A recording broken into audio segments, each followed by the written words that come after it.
All right, so we're at the next step. We have characters created, we have our enemies created. We are ready to start building some hitboxes. And I think before we end up start talking about that, what really is a hitbox? Um, I've been referring to them as, hitboxes, but there are many names. There's also hitboxes, there's HurtBoxes. I like to just call them sensors because we can use them in a lot of different cases. So let's look at what the term hitboxes and HurtBoxes actually come from.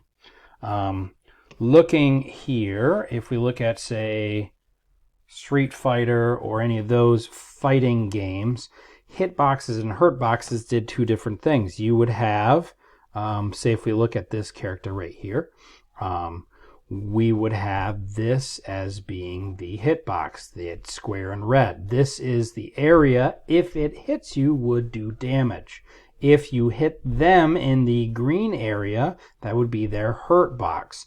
So in some games, you could cancel out the attack if you hit them in a hurt box area while they were actively attacking. Smash Bros ends up doing that. There's a lot of games that does this. And depending on the complexity of the game, I mean, we can have 3D looking games and still have two-dimensional hitboxes. When we start getting to three-dimensional, that's when we need to start building like capsules and stuff like that. And the tighter that you have it linked to the player, to their actual pixel dimensions, the more processing power that you actually have to look at. So we really do want to kind of limit what that is as much as possible, especially when it's things that are fast moving. Here we can see this would be a hurt box, and this would be a hitbox. Okay, different areas. Lots of games have this. You can be really complex, but again, there's a cost, and you've got to decide what that cost is. Do I want to be pixel perfect, or would they not really notice those differences? Would they not notice if they were actually kicking in between the legs, or do I have to have it where if they're actually hitting a body part? So it really depends on what we're trying to do for performance. But what I was saying about hitboxes, hurtboxes, I like to call them sensors because we can use them in so many more different ways than just linking it up to a player, which we are going to have to do. Let's look at, this is Zelda. Okay, so this is like, different images of the Zelda maps for a dungeon. And the way that they have it is that when Zelda is actually close to a door, it acts as, it is a sensor. And when the player gets too close, then what it's going to do is it stops the player from moving, and then it shifts the entire screen up, down, left, or right until you have the player, repositioned at the opposite direction of where they were coming from, right outside of the door, as if they were moving from one room to the other. We can do that in a lot of different ways. We could use that to register if we're wanting to go into a room, like in Pokemon games. We could use it to register if we were standing on some type of pressure sensor or something, or wanting to design that to start conveyor belts, open doors, put a drawbridge down, whatever we wanted to do in our games. We could have those fire. We could have those sensors fire if we were doing racing games to let us know when we hit a checkpoint. All of those things are just things that we can use with what people call hitboxes. So in essence, they are basically all interchangeable. They don't have to be, oh, well, this is exactly this. They're all designed basically the same. Okay. So when we look at Mario, okay, we want to design some type of hitbox with them. And usually, excuse me, our hitboxes may be a little bit different. So I'm gonna do it as green and make it a little bit see-through. for Mario, depending on the situation of what we were doing when we were creating the player, we had he had kind of like a head sensor. He kind of had like a body sensor, and then he had kind of like a foot sensor. Okay, and they did different things. So when we were playing with the players, let me group them real quick. When we were playing and moving our characters, and we moved them, we wanted, all of them to move with the player, okay? But then if we got to, say, a Goomba, if they hit the body sensor, then it would hurt the player. It would shrink Mario, it would kill our player, it would take some health, it would do, any of those things. Okay, so, but if we ended up, having our player linked up and we were going and trying to jump on the Goomba and our foot sensor is what ends up hitting the Goomba, then, we can register that as like a good hit. Okay. And we can have HitBoxes or HurtBoxes set up for the Goombas, and we don't need to have them, really complex. And really we're looking at what would easily, can we easily process, for this. So, yes, I could have my Mario character and why won't you just join together? Hold on, let me just fix this. I actually want the foot sensor to not collide, so I'm gonna switch that. I want it smaller. Just fully fix this.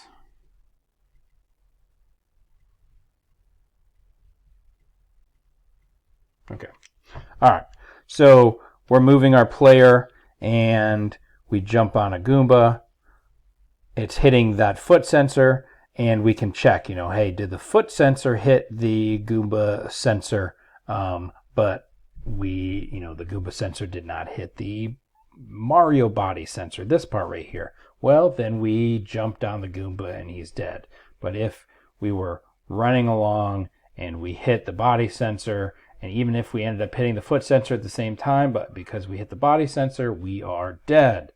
Or we have, done something. But we can use this in different situations. Right now, we have our player standing on the ground. But if we want to add ledges and stuff like that, then we're going to end up having to use these sensors to let us know if we are on the ground or not. So this would mean that we are no longer applying gravity. This would mean that we are applying gravity. So that if we fall off the edge, we will plummet to our death. Okay. So we need to build that in, and using sensors is useful. We can add a sensor to a coin. There's a sensor. We can add a sensor here to this. A spiny object, we could build sensors actually into the ground. And so we're just designing this stuff so that when we collect, we can collect any one of these we could collect. And we can identify if it's going to be friendly or not. Spiny, we might end up having to actually look at it. Like, well, I jumped with my feet, but this hitbox, we might check the type of player or something.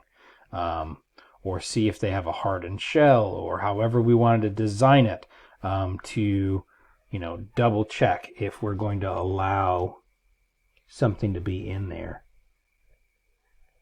There's a weird stripe in there. For if we are able to interact with that character or not. So let's go ahead and start designing sensors, okay? And I like to use sensors because Hitboxes may be confusing to a lot of people, but it really is very inclusive. Sensors, we could, if we design it, a sensor, we could look at it specifically if the way that we designed this one, let's use orange. We had a point right there. We had a point right there for where our player's hitbox, or this body sensor and this foot sensor, we can put a position.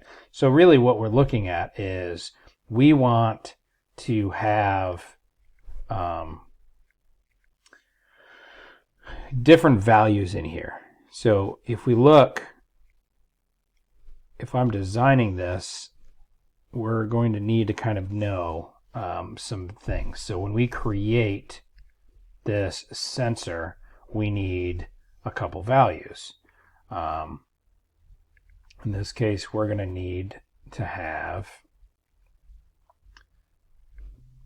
we need to know where the subject is.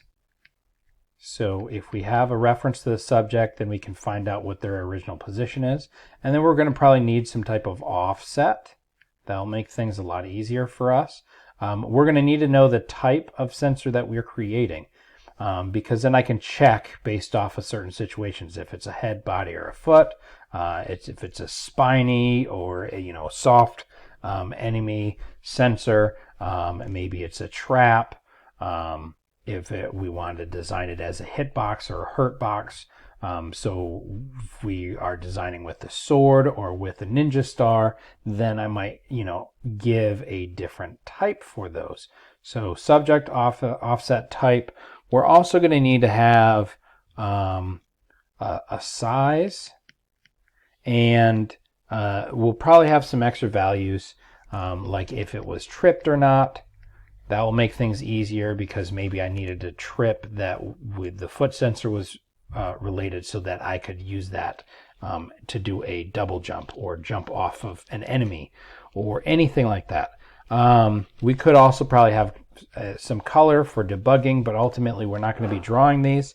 And that would be most of what we need. There's several functions that we're going to have to think of. We're going to have to be able to change our hitboxes depending on, or sensors depending on a situation. We're going to have to be able to display for debugging.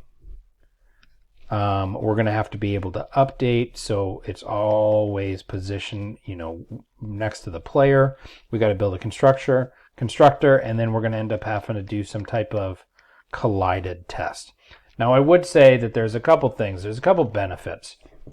I personally am a big fan of using circles for collisions, because it's really easy to do the distance function, but we could just as easily import a library and build it out to do circle square collisions, square collisions, point square collisions, point circle collisions.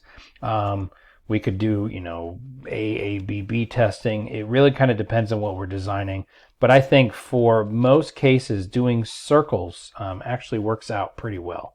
So this, we have circles, and I have actually designed multiple of them. So I have a head sensor, a body sensor, a foot sensor, and then I actually have a radar. And that's just used to help optimize. So that's what we're going to kind of do. We're going to start building these out, creating these so that we can ultimately do all of these different collisions, which we'll start implementing in that next video. Okay, so for that, we need to create a new class. And let's just call it sensor.js. Okay. And then let's go ahead and import it.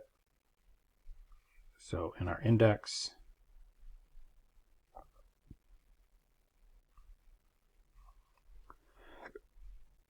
we want this. Now, we're going to, whenever we create an enemy, whenever we create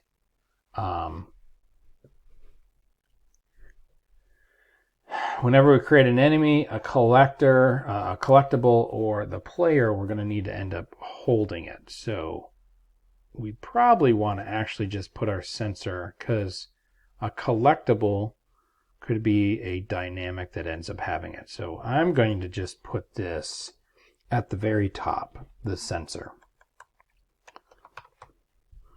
Okay, so there it is. Let's start designing it as soon as I can get there.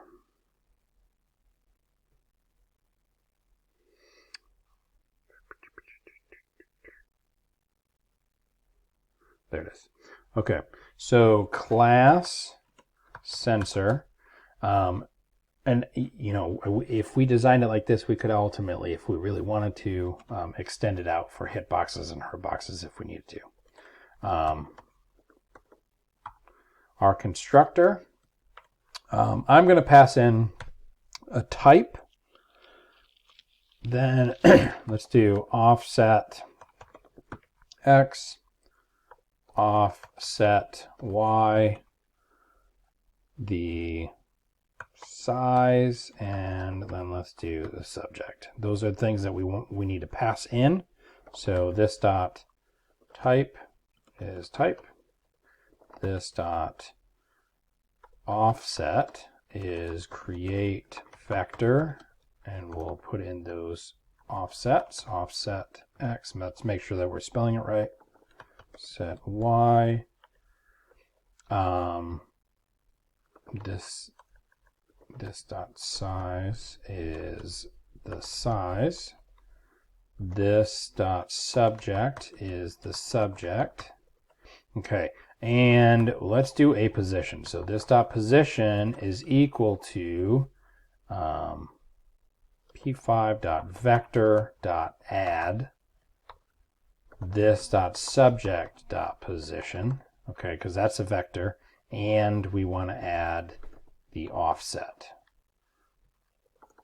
Okay, so that would be the position for that particular sensor. And then we can do a tripped. So this dot tripped, let's start it as false, and let's just give it a color so we could kind of see it.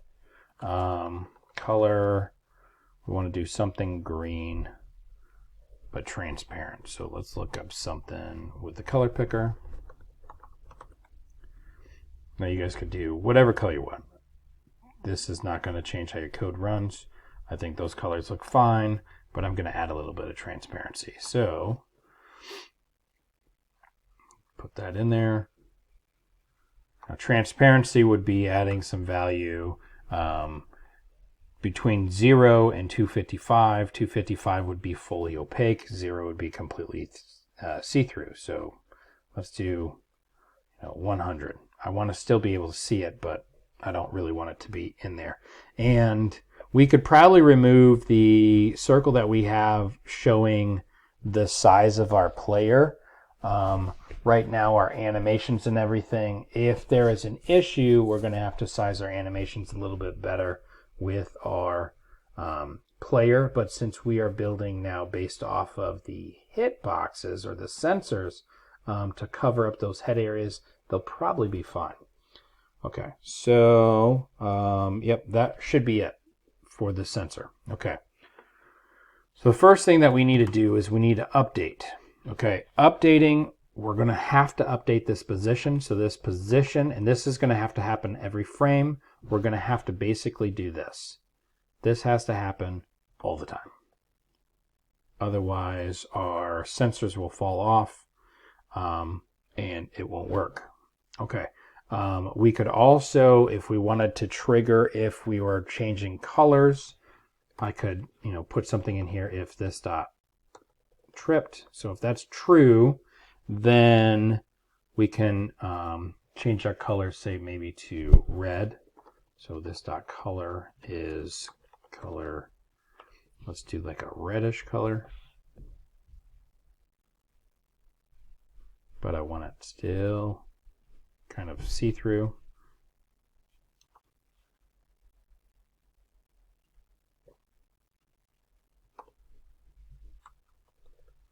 And if we're not, then we'll set it back to that color. So this one. All right. Okay, so there's our update. That's, I think, good for right now.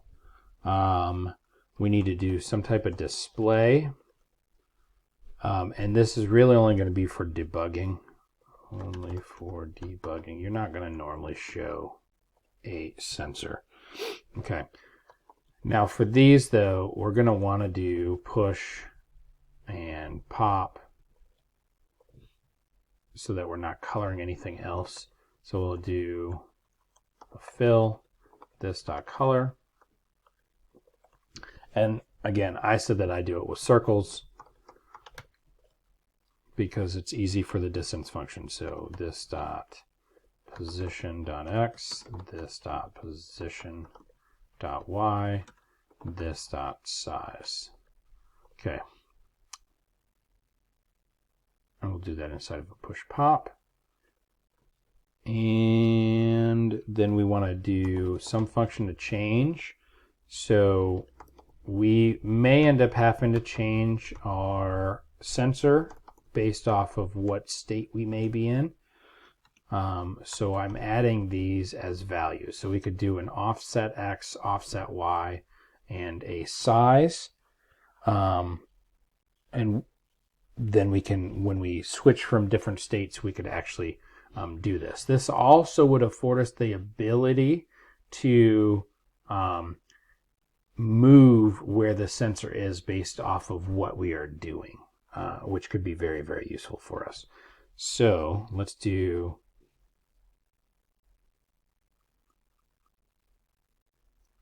we have our offset. We're going to switch the X and Y offset since it's already updating with those offsets. So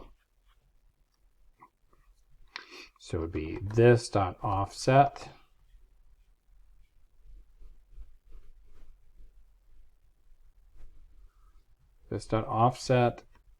dot X is offset X. This dot offset dot Y is offset Y.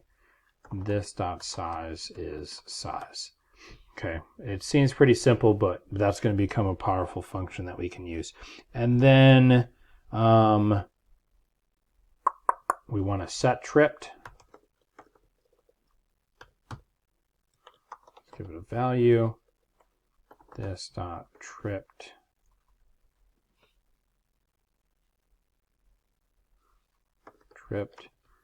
is the value. So we'll pass in a true or false to trip that sensor if we wanted to use it. So we stand over a sensor or a pressure sensor, we can trip it, and then we can use that to grab a key or move or do some other type of animation or whatever. The last thing that we're going to need to do is some type of collide function, and we're going to need to take in an object. So the way that I'm looking at it as, if we look at our player,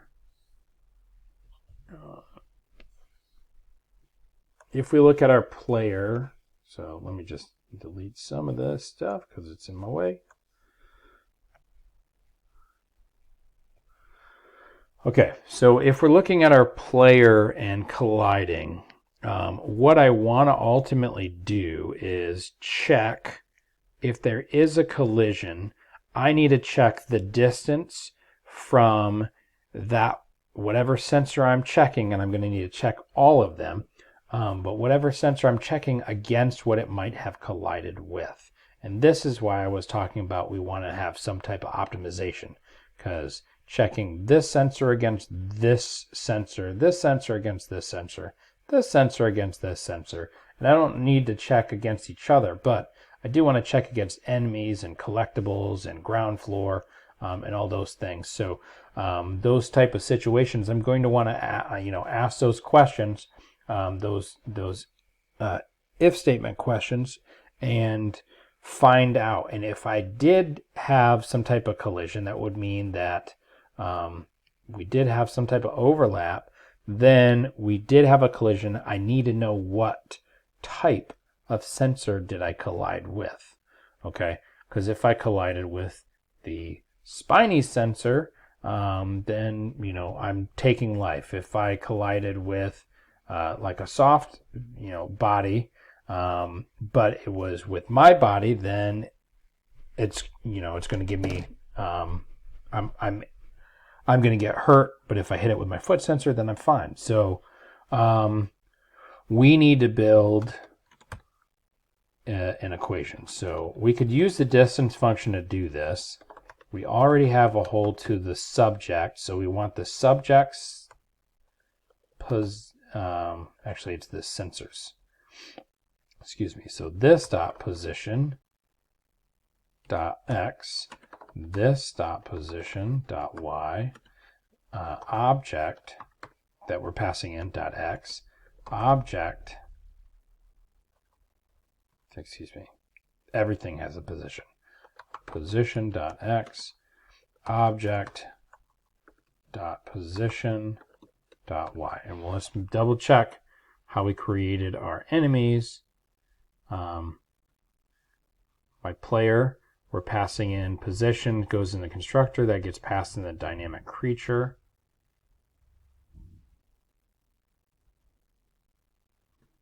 Dynamic creature is passing that position into dynamic, which it's a position. Everything has a position. If I was looking at collectible, that's passing in the position to the super, which means the also has a position. Okay, so all the sensors, when we are colliding with an object, and ideally this will be another sensor that we're looking at, that's what we're going to want to pass to it. We're checking their X and Y position so we can get that distance. Okay, now, if the distance is less than or equal to this dot size divided by 2, so since we're doing that, and I'm pretty sure with our other enemies, we have radius put in for dynamic creatures. Do we have it for dynamic? Not for that. We do have for here. So if we were doing this without putting a sensor on the enemies, it could technically be done. Is it a best practice? Probably not, but it could technically be done. So let's see. All right. That size divided by 2 plus the object size divided by 2. If that's true, then there is a collision. A collision occurred. Okay, so we need to know the type, which means we're going to return the object dot type. And basically each sensor is going to be able to call this against whatever it might have collided with. If it doesn't, so this is not true, then we are going to return, man, I cannot type today, return null. So it means that it didn't have any type of collision. Okay. And then where would we link this in? Well, we would have to build these sensors, and technically everything could have a sensor, since that's kind of how we're building it, which means we wouldn't really put this here, that dynamic creature, because collectibles could also have a sensor. So let's do this. The best way to probably set this up would be to have a list of sensors. So this dot sensors, and we create an empty list. And then when we create them, we can push them onto the list. So you could add a hitbox or whatever to it. So then in our display, which this does not really get called anymore, when we are calling our dynamic creature. The dynamic creature is displaying right here. Okay, so like if I stop displaying this, I don't see those circles anymore behind the players. Now I could still call super for being able to call not dynamic creature, but I could call dynamic. So I can actually still pull this easy enough. And I could do it below the animations, above the animations. I can just call super. I think I might have wrote that wrong though.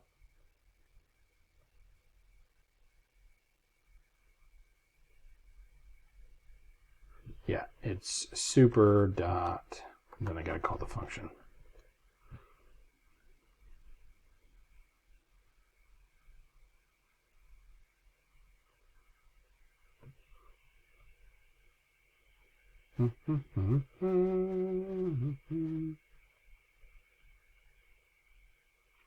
Funny, did not do it.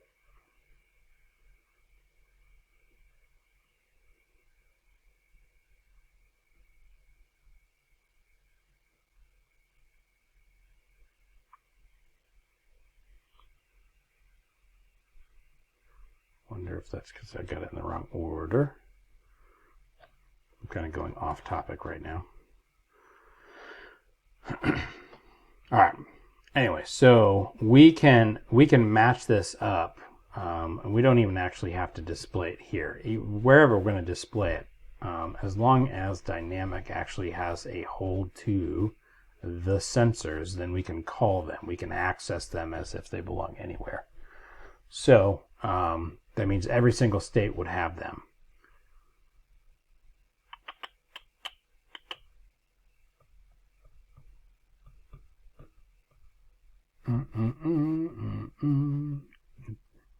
Okay, so let's just quickly set up one for the player so you guys can kind of get an idea. Ultimately, I think the best way is to have a radar and then break up your different body parts. So here, when we create a player, we can actually just feed them in here. If you wanted to read them from files, you guys could. Here, though, we could say this dot sensors dot push, and then we can push in the sensor. So new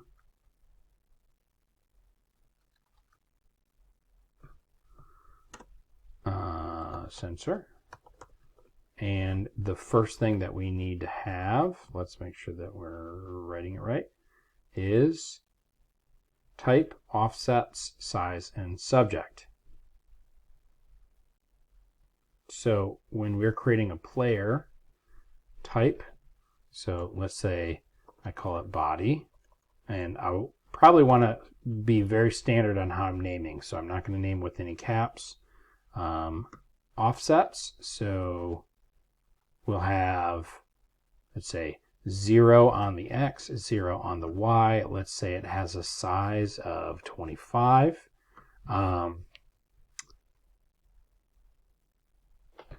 And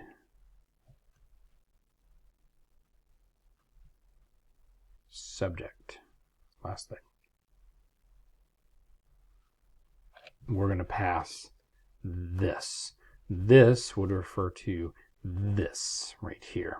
Okay, so that would give me a sensor. Now that I have one, if I run it, it shouldn't error out, but I want to see it. So if I went into, this should work, we display all of the sensors for let sensor of sensors, this dot sensors, sensors dot update, that needs to happen every time, and then sensors dot display, that's for debugging. We could technically move this anywhere. Why do I not see the display?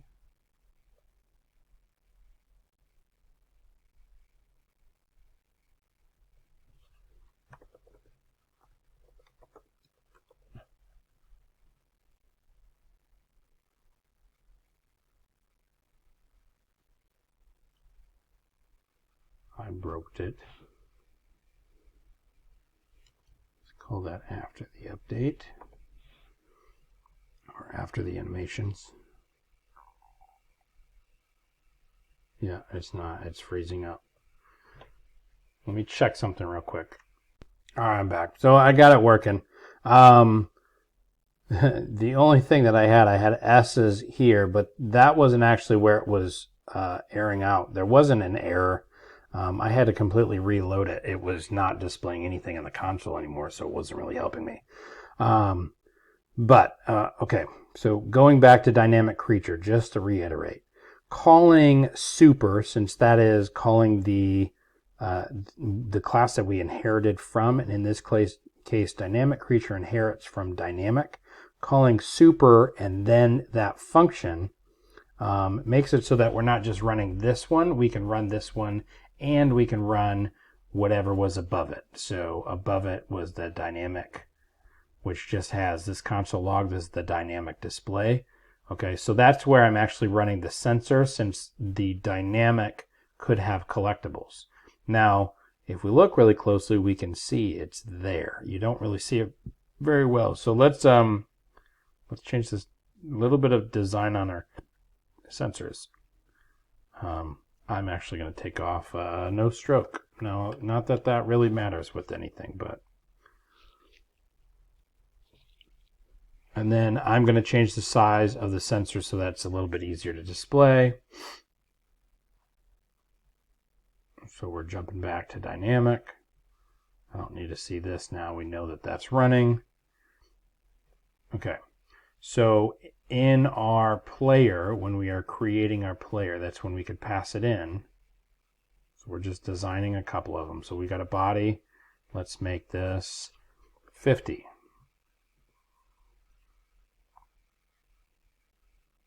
That shouldn't be running anymore. That's funny. So let's resave.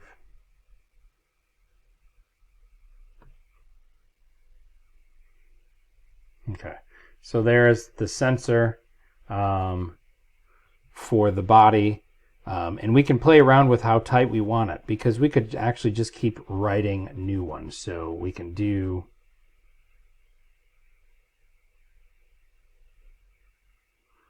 more sensors. So let's create a head sensor. New, let's call it a head. And with the head, I want to shift it. I don't need to shift it to the left or the right, but I do want to shift it up, which means I'm going negative. So let's say maybe I want to go up minus 50, but I don't want it as big of a size. So I'm just in the player doing that, and there it is. That might be a little bit too high, so we can just start kind of modifying. And if this is a little bit too hard to see, because we're using this for debugging, then we can go to where we're calling all of our stuff. So this dynamic, I'm drawing the animation. Why don't I just move that below the animation, which means it's going to be drawn on top. So there we go. If we like to see the lines because it makes it easier, you know, you can add them back in. It's not affecting anything.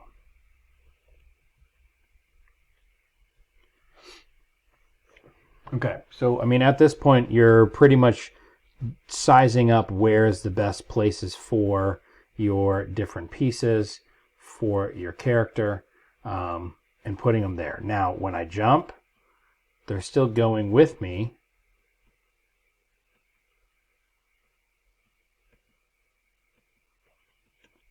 And all of them should be updating correctly.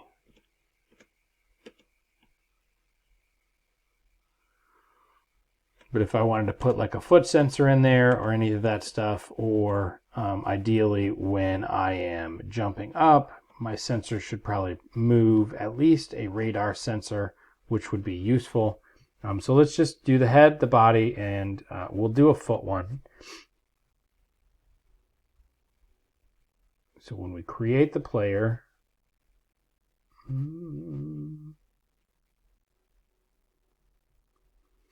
okay, we got a head.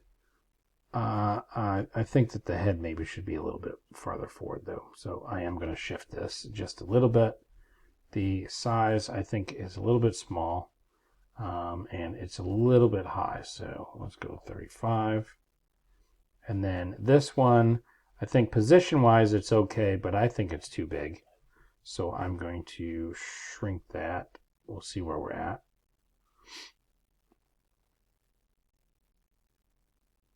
A little bit too much. 5. Because it's an infinite platform runner, I'm making sure that my stuff is good in front of me. I don't really care about behind me. Now this one, just shift that just a little bit down. This one I might want a little bit bigger to cover the hands. But again, not as crucial as what we would think, because we're moving, it's going to be faster. Let's add another one. So notice that I'm just kind of copying and pasting and quickly modifying. So this one will be our foot. And we want this one to be down towards the bottom. So let's do 10 down, and this is going to be a pretty small one, because I don't really want to hit this without hitting the other sensors. So that needs to go down farther. 25. Maybe just make it just a little bit bigger.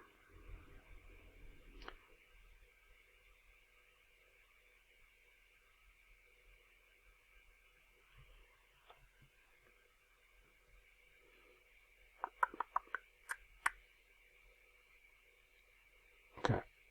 I think that looks all right. Now, ultimately, if I was going to use this to go on blocks, then I need to make sure that I'm at my floor on that.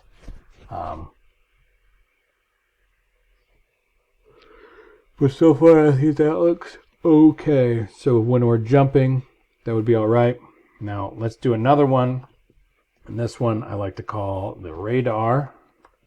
And this one is going to be much bigger. It's going to be pushed in front of the player. And we use this to let us know when we need to add an enemy into our checks, and we can use it to subtract when we need to remove them from our checks. So let's move it a little bit forward, move it up. That's maybe a little bit too far, but we can make this bigger, and we do want this to shift up some.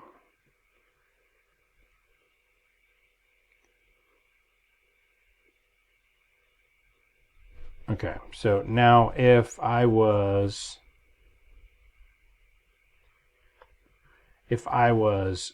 playing this game, the enemies, they should go into this bubble first. That's the ones I'm going to need to check for potential collisions. I don't need to check anybody else. I don't need to check the enemy until they get too close. Okay, and then when we start moving, there might be cases that I'm going to actually have to check with the radar moving up or the radar moving down, because if I'm diving down, I could end up having like landing right on top. If I'm not checking that radar first, then it's not really optimizing. So I can play around with these sizes. I can do lots of different stuff to make it easier. Okay. So what your guys' job is going to be is that now that we have these sensors kind of set up, you're going to start setting up sensors for your other enemies, make sure that they're moved, they're positioned right. Okay. And then what we're going to do is for the different states of your players and your enemies, if we go into a jump state, what we're going to do is we're going to access that sensor and then access the change method. And you can change the size and the offsets to move up the sensors or move down the sensors depending on what state. The ones that I would say you definitely need to have is the dive state and the jump state. Make sure that those are good.